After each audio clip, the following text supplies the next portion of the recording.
afternoon, everybody. Welcome to the Matt Townsend Show. I am your host, Matt Townsend, your relationship coach, your guide on the side. We're doing what we can on this show every single day of the week to help you and your loved ones grow healthy, long-lasting lives, strong relationships, and maybe some sanity.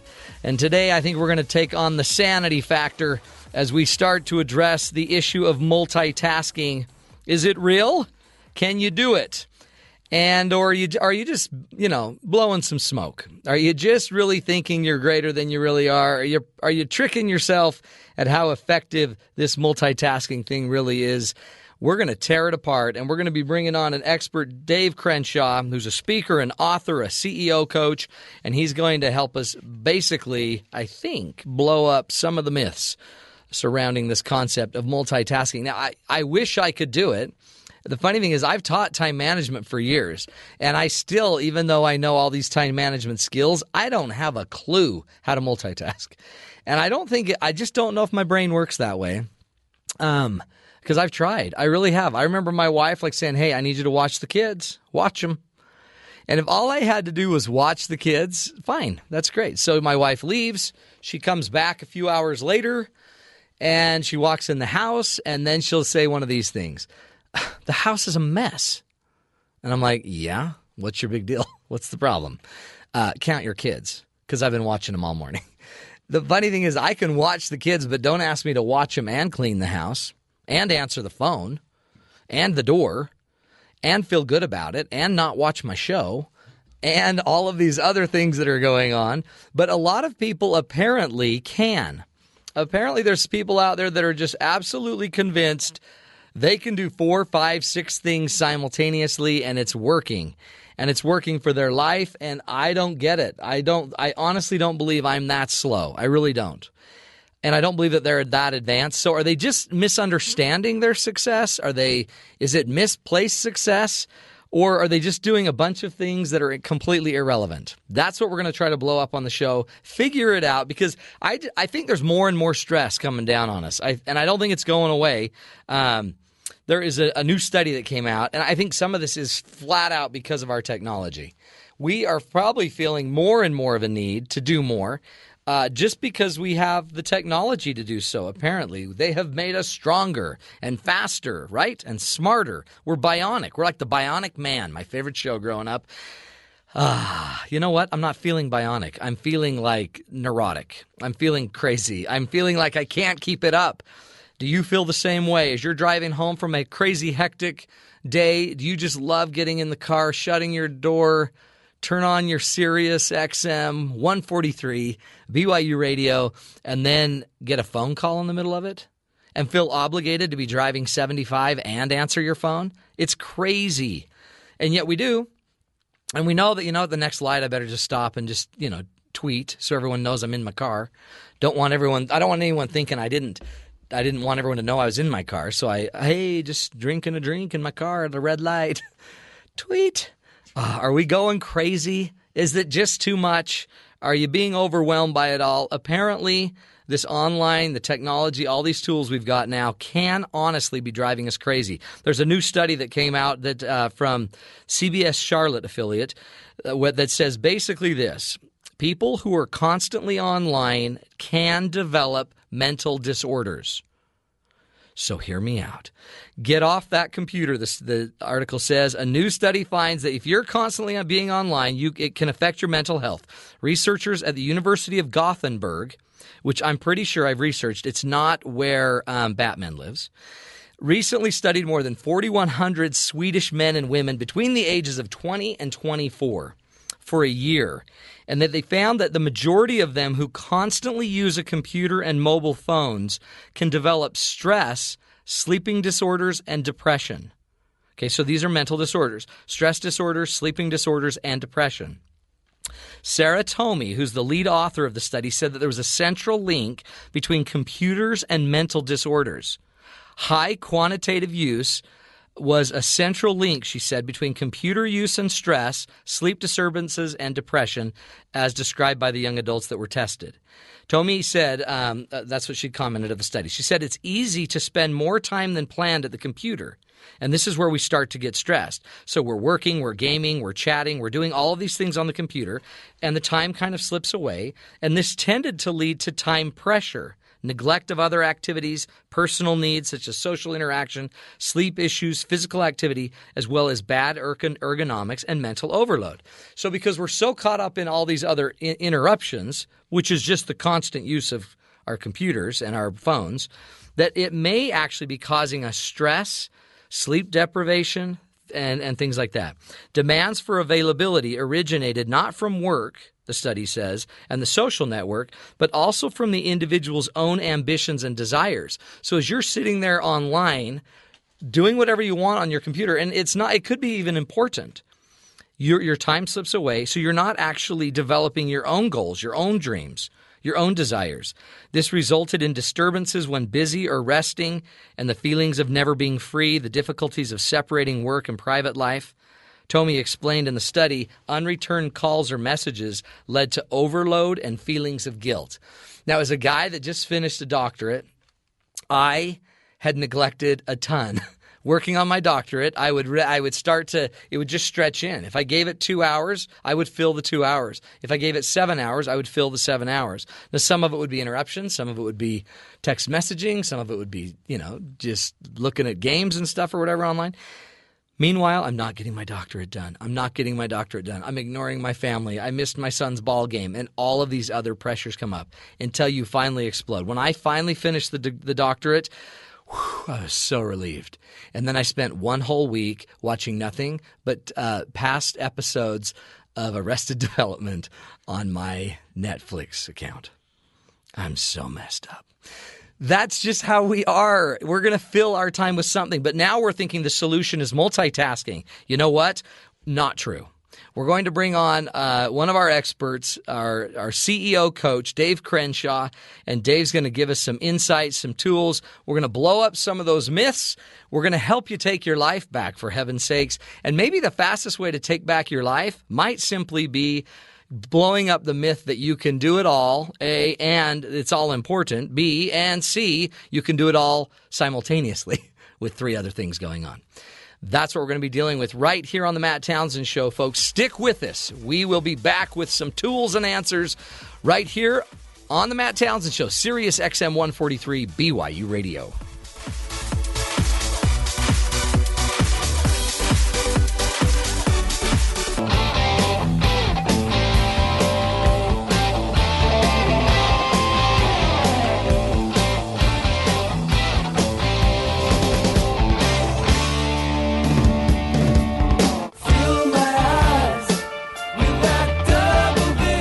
Welcome back, everybody, to the Matt Townsend Show. Do you have double vision? Because I do. Do you have double vision? Are you starting to see too much? Are you seeing too many things you can do at one time? Is it driving you crazy? Today, we're blowing up the myth of multitasking. And who better to start off our show here than our own audio engineer? Now, many of you haven't heard from Sheldon Smith yet. He likes to be called the man, the myth, the legend. He runs our board. He's our audio engineer, but we've asked him to put together a little bit of a piece to kind of explain, I guess we've asked him to step away from something he loves deeply, which is the world of computers and technology, and he put together this little bit about multitasking and how he sees it on a daily basis. Hi, I'm Sheldon. I'm the guy who sits behind the board during the show, trying to make Matt sound good. So, I normally don't do these little segments, but today's topic made me think of one of my favorite things, video games. Don't judge me. Seriously though, video games have a ton of multitasking, especially in real-time strategy games like StarCraft.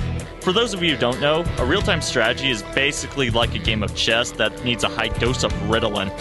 Some of the finer points of playing StarCraft include making worker units, mining resources, building unit-producing structures, scouting your opponent's base, adjusting your build order, building up defense structures, watching the minimap, getting attack and defense upgrades, scouting your opponent again, disrupting his economy, protecting your workers, pushing out with your army, controlling the map, defending your bases, positioning your army, protecting your flanks, counterattacking, adjusting unit compositions, building more units, pulling back wounded units, using units' special abilities, creating diversions, exploiting weak points, retreating, reinforcing, attacking during timing windows, and taking down his base before he destroys yours. All of this done in real time. Simple, right?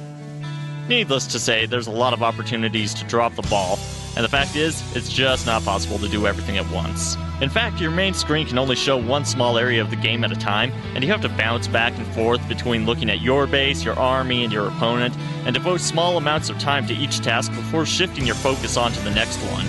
So, how does all of this relate to the real world? Well, have you ever tried talking on the phone while typing an email and then ended up typing what you're saying, or vice versa? My point is, multitasking is just plain hard. And in some ways, it's not even really multitasking so much as switching back and forth between different tasks. Now, I'm pretty sure that most people can walk down the street while chewing bubblegum without the fear of tripping and choking. But in that case, both actions have been consigned to the realms of autopilot. In StarCraft, we gamers do the same thing by setting different actions to hotkeys on the keyboard so that we can make units without having to go back and look at our base, hopefully letting muscle memory take over and get some work done for us. But when that big attack comes, most players completely forget to keep those units building. In StarCraft, we call this letting your macro slip, because it's a big part of the game, and it causes big problems if you neglect it. In some ways, it's like a college student who's watching a football game while writing a paper that's due tomorrow, but I'm willing to bet that that brilliant idea that he has for the next paragraph will be lost to history with the 50-yard touchdown happening at the same time. Or better yet, the teenage girl who's texting her mom, gossiping with her BFF in the next seat, listening to her favorite song on her iPod, and the fact that she's driving 70 miles per hour down the freeway can just be put on autopilot. Yeah, I'd hate to see a macro slip in that situation. So in my opinion, it's just not possible to have 100% of your focus on multiple tasks at the same... Shoot, he's rushing me!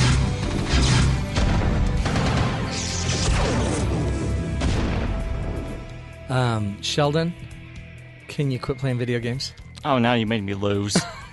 You poor guy. You know what? That just stressed me out. How do you do that every day, Sheldon? Seriously. I don't know, actually. It's going to make you lose your hair.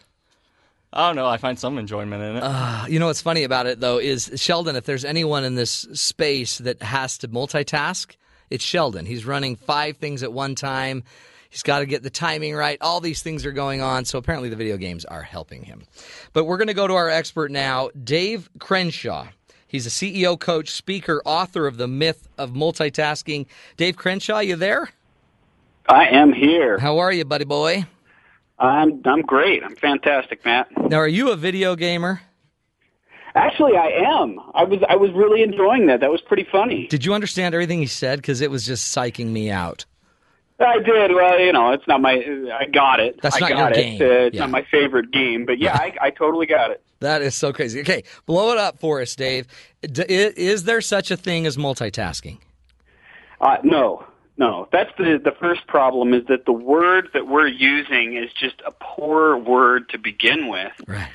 What is really happening, and I think Sheldon did an awesome job with that, is we're switching back and forth rapidly. It's why I call multitasking switch tasking. Oh. Because your brain's not able to handle more than one active task at the same time, so you actually switch back and forth rapidly between all those tasks. Now, that's interesting, because even if the tasks are just irrelevant, you can sweep and, I don't know what else you do, sing.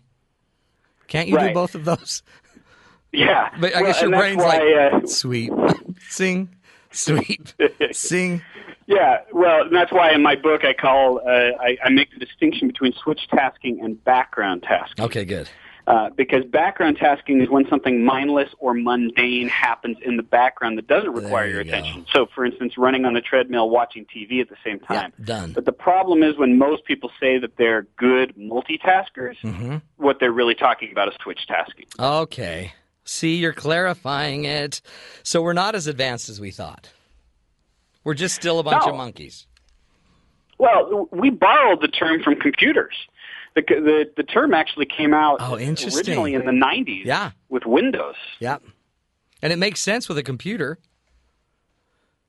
doesn't it? Because we don't have to process it. I mean, we process it differently. Yeah, if you look at the definition of multitasking in a geek dictionary, it will say the computer's apparent ability to handle multiple active tasks at the same time. Oh. So what it's really doing, the computer is doing, is actually switching back and forth rapidly. That's why your computer gets hot while it's running. That's probably why we burn them out so much at my house. So it's just an apparent, it's an illusion is really what really. Now, how did you get into this? Because of all the things you could have focused on in your life, you chose this one, Dave. Well, it started, I actually began as a business coach back in 98. And my attention started to turn toward this because I was working with so many entrepreneurs, and entrepreneurs inherently have the tendency to want to multitask because they don't have 5 or 6 job descriptions. They've got 16 or 20 job descriptions. Totally. And so I started to help them get in control of their time. That's really what began this. And I always knew I wanted to write a book, and I realized I just had so much darn material on just the subject of multitasking that it was very easy for me to put the first book together. Yeah, and the reality is you're probably saving a lot of people just a lot of, guilt, just blowing up the myth, I think, because it's the idea that I'm sitting here I'm such an idiot, I can't do many things at once, but I look at seemingly all these people that do, and I can't keep up, and what if I get behind, and it's horrible. Well, I appreciate what you're saying about saving people the guilt. I've also heard people say that I've saved their job or saved their marriage. Yeah, maybe more importantly. As a result of teaching them this. That's incredible. But on the other side, looking at it on the flip side, a lot of people are very offended by what I have to say because they've tied their identity to their busyness. Interesting. Yeah, totally. Don't you think? Like if I'm getting a lot done, even if it's all meaningless, I feel really good about myself. Right. And so when I come along and say, no, when you're multitasking, you're actually being less effective, you're making more mistakes, you're increasing your stress levels, to someone who has prided themselves on their ability to multitask, that's a really hard mental shift for them to make, and so their initial reaction is usually to defend it. Mm-hmm. Does when you look at like this concept of multitasking, I wonder was this as big of a deal in the 1900s? In 1850, was this concept of multitasking an issue, or do you think technology is adjusting it? It's impacting us. Expectations are impacting us. What do you think is driving it? Yeah, I can't get in my time machine and tell you what it was like in 1850. Well, have you not read a book, Dave? Yeah, but what I can tell you is that the pace of life has created this need that people feel they have to cope with it. Yeah. But I don't think that technology is necessarily the problem. I mean, I'm actually a really big geek at heart. I love technology. I love my toys.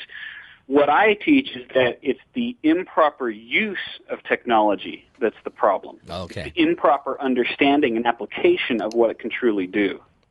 So give us some examples of like where the improper use is starting to create this stress, this confusion, Well, and your example at the beginning of the hour where you were talking about someone driving in their car and tweeting while they're on their car. I saw a video on YouTube where someone is driving along in their car and texting while they're driving. Oh, man. I saw another video, or not a video, but a picture from a university professor, and he said, "Dear students, I can tell when you're texting during class because no one looks down at their crotch and smiles."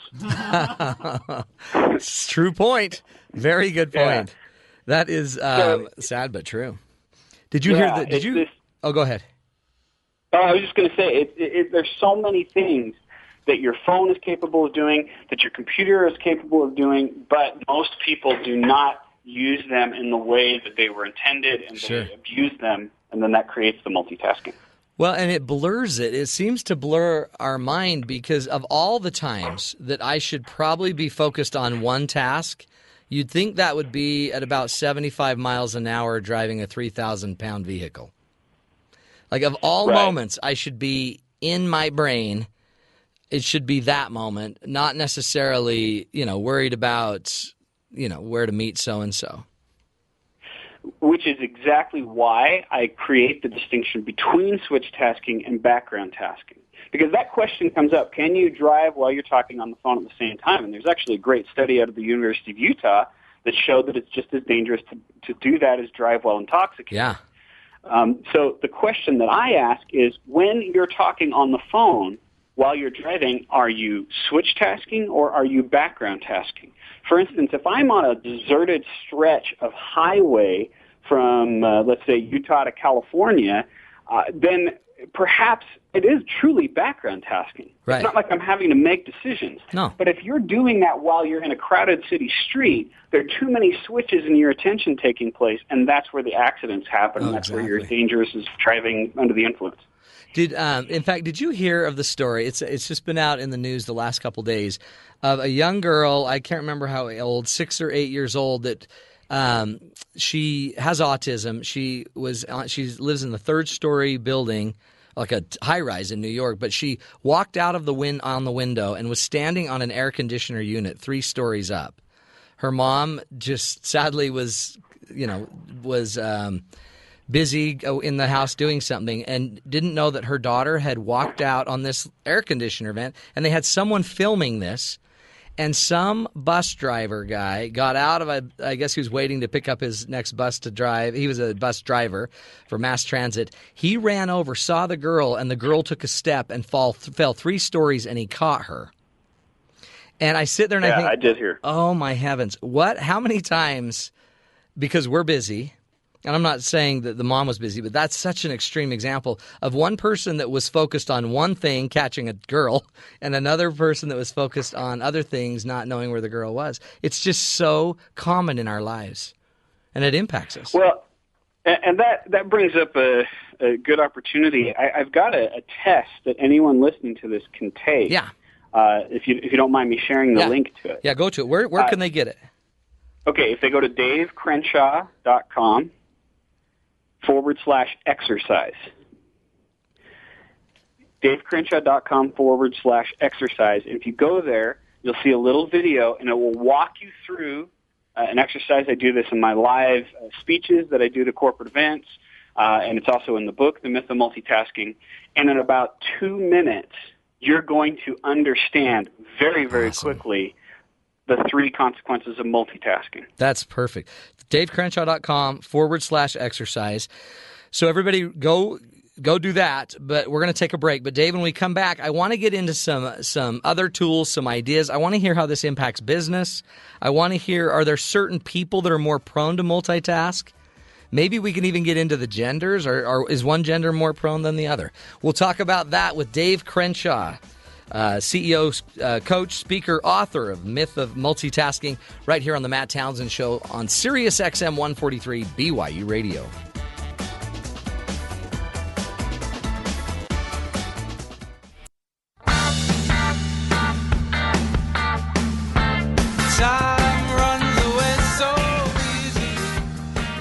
Welcome back, everybody. Is time running away from you just so easily? We are talking about multitasking, how to take your life back, blow up the myth, and kind of get into a little bit more of reality about what's going on in your mind and your brain while you're trying to do multiple things at once. Because it's an interesting thing for me. So to the men in our audience, you men out there that are listening, do your wives and daughters just complain to you about how you can't do more than one thing at a time? Have you heard that one? Well, it turns out that it might just be a difference between the sexes. Here's Corinne Collins reporting on whether us men just cannot multitask. It's an age-old complaint that men cannot seem to do more than one thing at once, which is why researchers at the University of Hertfordshire in England decided to finally find out if men are actually worse at multitasking than women. According to the results of the study, where both women and men worked on a number of simple tasks, such as searching for keys or an easy math problem at the same time, the women significantly outperformed the men. When observed, the researchers found that men often jumped right into the task ahead, while women went about the problems methodically and logically, enabling them to do multiple things at once. The study was conducted with 50 male and 50 female students, who each had 8 minutes to perform 3 tasks at a time. As they performed the tasks, they also received a phone call, which, if they answered, gave them an additional general knowledge test to take while carrying out all of the other activities. The results showed that women were able to perform well in all 4 activities at once, and it's perhaps enough evidence to settle that age-old complaint. Why are men so incapable of doing more than one thing at once? Well, maybe they just are. Rude. Did she just say, is she putting men down? Coco. Oh, boy. Welcome back, everybody, to the show. Apparently, as men, we even struggle with the multitasking thing. We're bringing on a man, Dave Crenshaw, who's a CEO coach and expert in multitasking. He was helping us blow up the myth of multitasking. Dave, welcome back to the show. Thanks, Matt. You bet. So what's your take on that? I mean, apparently even the genders are getting involved now. Well, I know it's a surprise, but most studies can be made to say pretty much most anything, and depending on how you interpret the results, you're going to take it different ways. Right. Let me explain. There was a study out of the University of Syracuse that found that you can get better at multitasking, and that's what the headline said. Right? You can, if you practice things, you can get better at it. Well, I actually wrote to the professors that conducted the study, and I said, just curious, if people perform just one of those activities at a time, how do they perform better? And they said, they always perform better if they do one at a time. and this gets to the heart of that example, that study that was just cited. Yeah. Yes, I completely agree. Women are faster at making switches than men. Okay, that's very important how I worded that. Yeah. Yet, when they make switches, they still take longer, they still make more mistakes, and they still increase their stress levels versus doing one thing at a time. Interesting. It's just math. And it doesn't matter whether you're 16 or 60 or man or woman or what country you're from. Right. Every person experiences switching cost whenever they switch. And switching cost creates those problems. You can't avoid it. Now, fill me out because, like, for example, Sheldon here needs to switch our board for all of the microphones and things. So the costs are probably, I mean, but I guess if he was trying to multitask or switch tasking, I mean, he's got to be proficient enough to make it work. But there are very real life costs to doing this. Like what? What are the costs? Well, the obvious example that I think everyone has experienced to some degree is they're at their computer, they're typing an email, a message, and then a phone call comes in. They pick up the phone call and they answer the question. Yeah. Then what do they need to do? They turn their attention back to the email. They have to reread the email, which increases the time. Yeah. They have to gather their train of thought. Or if they're really off the charts ADHD, like I am, they'll completely forget they had an email on the screen, go do something else for 2 hours, and leave that unfinished email on the screen. Yeah, there's a cost there. Yeah, exactly. And these little costs really start to add up. BaseX research out of New York found that the average loss of time for the average knowledge worker is 28%. That's an entire work week every single month. Holy cow. A work week per person. Correct. Oh, my heavens. And my field experience working one-on-one with entrepreneurs, working with their teams, has found that to be pretty much dead accurate. When I finish working with somebody, usually they reclaim about 20% of their time. And okay, so that's in the business world. What are the costs do you see at home? What are the costs you see in relationships or just in personal success? I love that question because one of the things I'll do when I speak at a corporate event is I'll do a little exercise where I have people talk to each other and then I have them switch roles. But the second time, I want someone to multitask on the other person. And then I ask them in one word, how did that make you feel to have someone multitask on you? And the consistent word or concept that I hear is unimportant. Now, think about that. If you woke up and turned to your spouse and said, hi, honey, you're unimportant. What are you going to do today? You're right. That would be ridiculous. Loser. Or if your kids came home from school, hi, kids, you're unimportant. How was school today? Yeah. Right? We wouldn't do that. Never. Yet, every day we do that. It. Yeah. That's exactly what we're communicating to people. And that's where the consequence really hits in on relationships. That is enormous. And it's so subtle, isn't it? It's not even, it doesn't have to be spoken. It's just noticed. Because you don't focus on me. You didn't even hear what I said. Yeah. The best testimonial I ever got, which I won't be able to use, and you'll see why in a second, was the wife of a business owner that I had coached. And she came to me a couple of months later, and she had tears in her eyes and took me by the hand and said, "I don't know what you did to my husband, but thank you." Wow. Because he used to switch task on his family constantly and not pay attention to them. Now if you saw him, you wouldn't even recognize him. And he rebuilt relationships. That's the good news. Yeah. Is even if you've been doing this, you can rebuild the relationships by starting to focus on people. Well, that's what's funny. Once you finally are actually focusing on them instead of the switch tasking, you're going to finally get traction. You haven't even been getting traction in your relationship because you're switching in and out so much. Right. Right. You think you've been spending time with your loved ones, but what you've really been doing is spending time in the presence of your loved ones. Yeah. That is, I think that really is the big problem with the myth, is that you're not present, and you might be in the room, but you're not in the moment. You're not in the conversation, and so you're really not even in the relationship. Powerful.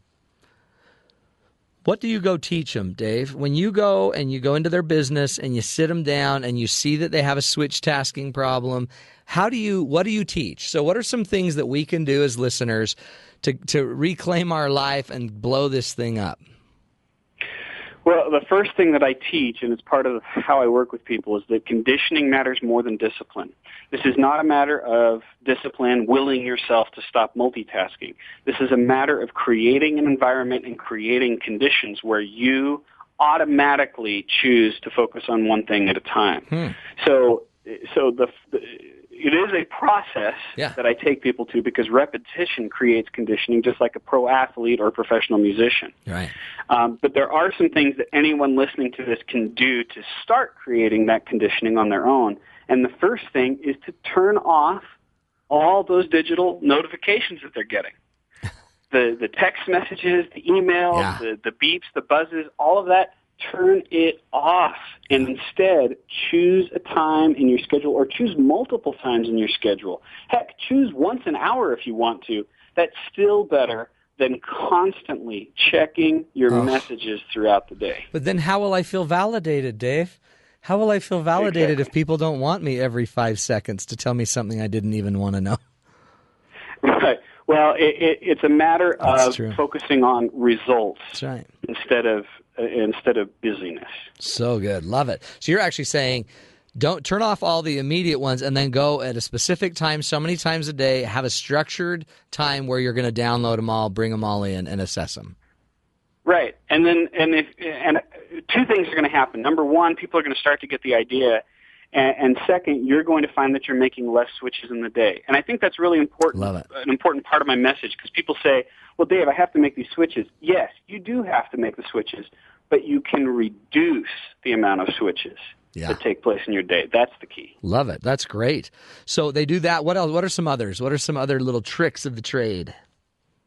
Well, so I talked about some of the external interruptions that happen. Let's talk about the internal ones, the ones that you're doing to yourself, where some of the people, while they've been listening to this, in the middle of listening to it, they think, oh, that's right, I forgot to take care of my laundry, or I forgot to take care of whatever. Yeah. That's the problem of using your mind as a gathering point. And when you do that, it creates natural switch tasking in your head. So what we want to do with those instead, all those thoughts that you have, instead is write them down and then have a time to go through those in the same way that we do with the messages.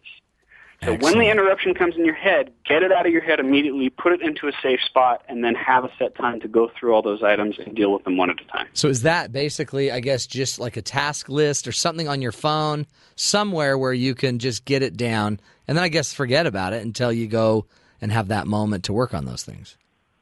Right. As long as the only thing that I would say is make sure that it's a consistent spot and it's one spot. Yeah, so because not a Post-it note. Of places. Yeah.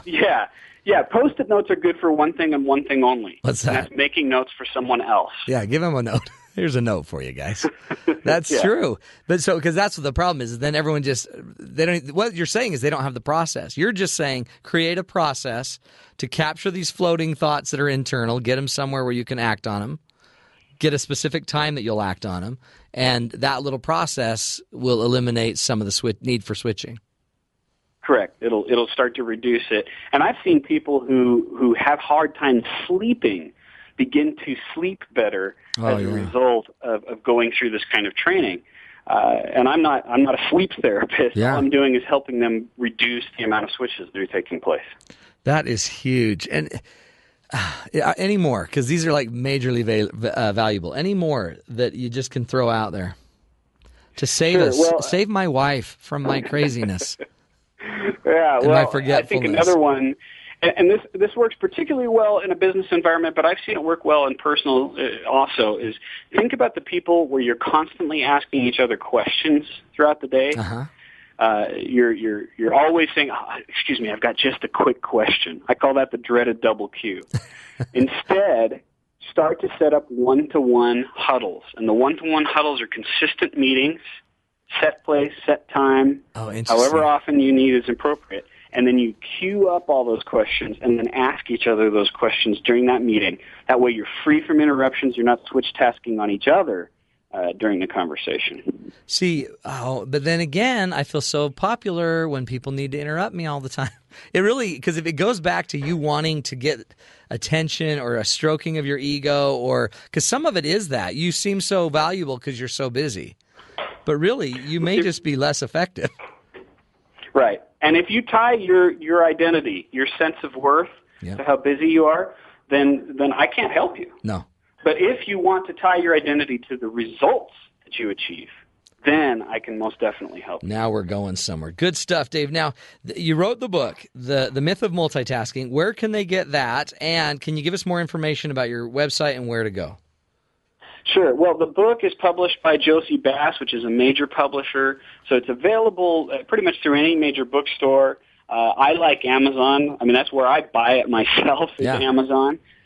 So I'd recommend that. And then, of course, they can get more at davecrenshaw.com, and also they can take that multitasking exercise. If you've got skeptics in your life, people who think that they're good at multitasking, send them to davecrenshaw.com/exercise.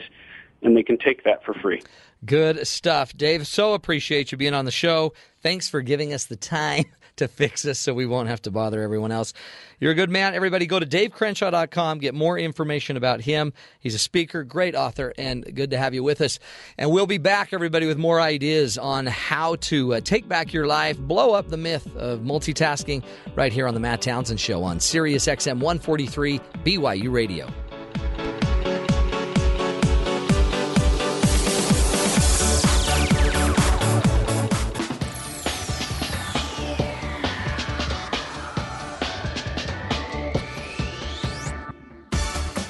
We're wrapping it up, everybody, on the Matt Townsend Show. Today we've been, slowly unwinding this concept of multitasking. We've learned it's just really switch tasking. And there are some times that that might be useful, helpful, and there are some other times when it just causes chaos. And now what I want to do is go to one of our producers, Bryce Tobin, and hear about some multitasking mishaps on The Bryce is Right. Look, I don't want you to take this the wrong way, but I'm about to rant. This is The Bryce is Right. We seem to be obsessed with efficiency, and it's definitely not the worst thing to be obsessed with, but something doesn't add up. Let's take 400 years ago. Your fastest form of travel was a horse, the most effective method of transmitting a message was carrier pigeon, and your ability to store food was limited to a few days for most things. And these people still had the free time to visit the doctor for your bleeding appointment or the nightly witch hunts. Today, we have many forms of travel that are faster and smell much better than any horse. I have several ways in which I can send or receive a message anywhere in the world at any time of the day. I can go shopping and have food enough for 4 weeks. And we've discovered that bleeding does not promote good health and that, disappointingly, witches are not real. And I don't know about you, but I feel like this should result in a less stressful schedule, but it doesn't seem to. So to satisfy our obsession with efficiency, we resort to multitasking. And you'd be surprised what goes wrong or what you really manage to accomplish by multitasking, especially to the people around us. Now, I don't know if it's guys or girls who are better. The research seems to be all over the place, but I do know that guys hate having to do more than one thing at a time. For example, I have a hard time going clothes shopping with my mom. My style of shopping is to grab something, give it a thorough check, decide to take it or leave it, and then move on to the next thing. My mother will find something that looks good, throw it at me, ask me what I think, then find something else that looks good, and throw it at me. It only takes 15 seconds for me to be covered in clothes while I have one thing in my hand and I'm trying to hold something up in my other hand to give it a good look-see as something lands on my head, obscuring my vision, and the shock causes me to lose my progress on my analysis of the other article of clothing. Suddenly I am so frustrated that I would rather wear adult onesies and just take the ridicule. We've had to set ground rules, and since then we've had a much better relationship and shopping experience. Just please never assume someone can or will multitask with a certain activity. Don't subject people to your multitasking. Everyone thinks they can multitask really well. If we could, would we be passing laws to prevent texting while driving? Speaking of driving, dates can be stressful, and let's get real, a lot can go wrong, and a lot is on the line. So we try to do everything right. We inadvertently multitask. So many girls I know have returned from a first date only to say this: the date was okay, but... And then they describe an all too familiar situation. The guy is driving the car, and while they exchange pleasantries, he is making eye contact while driving. Yeah, that's a great way to do a first date. Terrify her. I mean, I get it. The key to a good date is conversation, but she's not going to care about your study abroad in Haiti that really opened your eyes to the struggles of the human race when she's worried about getting a face full of car dashboard. Speaking of cars, ever had a phone call ruin a perfectly good drive? I like to drive, and I like the conversations that happen while driving, and this one just happened to Rob. Have you ever been driving a friend to the airport, for example, who then takes a call that lasts the whole drive, and it's not an important call by any stretch of the imagination? Yeah, because I've always dreamed of being a chauffeur. It's awful because I can't talk to anyone, I can't turn on the radio, and I only get half of your conversation. So not only am I bored, at the same time I am dealing with confusion and some itching curiosity about what you're really talking about. Or have you ever been at a reception desk where all you need is 6 seconds of this person's time and then you can be on your way? But they are answering a call and working on something on the computer while trying to fill out some paperwork and yelling at some poor underling. Hopefully you aren't in a hurry,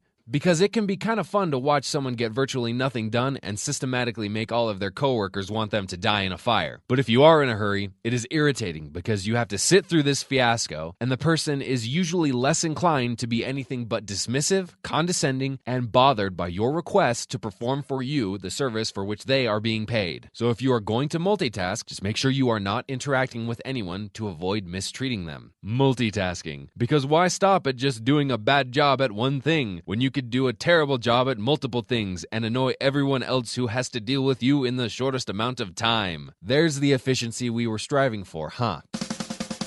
All right, I'm out. And remember, don't forget to be awesome. Bryce Tobin, the Bryce is right. You know what? That's a great point. Why do one thing mediocre in a mediocre way when you could do two things in a seriously mediocre way? He's profound. Profound! Okay, I hope we have rocked your world on this multitasking idea. Again, your date doesn't have to worry about going through the dashboard, as Bryce said.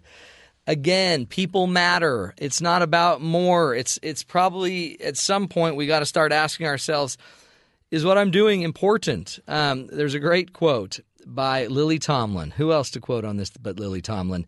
If you win the rat race, folks, you're still a rat. Right? So if you win this thing and you finally nail it and you can push a million things through your life, you're still a rat. Life's not about being a rat. Life's about taking it to the next level. Mohandas Gandhi says this: there's more to life than increasing its speed.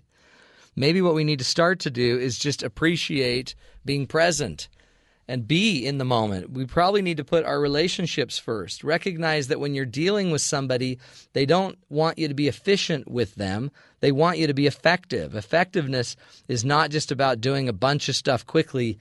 Effectiveness would be doing the right things. What good is it to do a lot of things you shouldn't be doing, but doing them really well? At some point or another, people matter. Relationships matter. In the long haul, I think we're going to all sit back and not wish that we had pushed more things through our lives. I think we're going to wish we just had been more present. We had probably been a little bit more hopeful, that we had probably spent a little more time on the relationships that matter most. And for that guy, that single guy that keeps scaring people in their car when they go out on a date, that person's going to wish that they had eventually gotten married. It's not going to happen if you're scaring everybody while you're driving. That's the purpose of the show. Our goal, again, is to give you the tools. Ask yourself, how are you doing in this world of multitasking? Are you too easily interrupted? Are you letting everything else take over your time? Are you not focusing on the important things? Simply put, what's the most important thing you can do today? As you're driving home, instead of thinking about 10 things you're going to get in your house and do and figure out and fix and all these things you've got planned for tonight, why don't you try to just figure out what's the most important thing I need to do today? If I have 20 minutes left in my life, what would I want to do when I walk in the house? Who would I want to be with? What would I say? What would that look like? And if I were you, I'd go challenge. I'll challenge you to go do that. I'll bet you bucks too, by the way. You go home and do that tonight, you're going to feel something powerful. And that powerful thing is going to be what our guest was talking about earlier, results. There are very real live results we need to have. And some of those are, better time, more numbers, whatever. But maybe more importantly, it's just going to be a sense of connection, a sense of togetherness, a sense of peace. Figure it out. We're all doing this. We're all in the same crazy ball of mud. And let's make sure that we're not making it more stressful for the people around us. Do not confuse motion and progress.